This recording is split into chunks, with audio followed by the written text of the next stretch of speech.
করেছেন সেই সব বীর মুক্তিযোদ্ধাদের স্মৃতির প্রতি।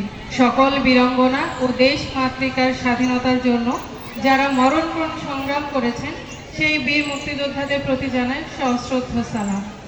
সম্মানিত সুধী, স্বাধীনতা দিবসের আনন্দ জাতীয় জীবনে নতুন প্রাণের সঞ্চার করে, নতুন চেতনায় উজ্জীবিত হয় মানুষ।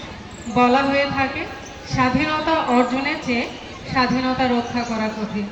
আসুন তাই স্বাধীনতা রক্ষা করার শপথই হোক আমাদের আজকের দিবস উদযাপনের মূল মন্ত্র।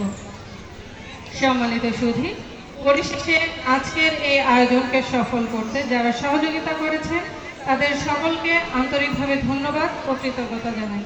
ধন্যবাদ ও কৃতজ্ঞতা জানাই সকল বীর মুক্তিযোদ্ধা, রাজনৈতিক ব্যক্তিবর্গ, সরকারি বেসরকারি দপ্তর, শিক্ষা প্রতিষ্ঠান, আইন শৃঙ্খলা রক্ষাকারী বাহিনী, প্রিন্ট ও ইলেকট্রনিক মিডিয়ার সাংবাদিক সহ উপস্থিত সবাইকে আবারও স্বাধীনতা দিবসের শুভেচ্ছা। ধন্যবাদ।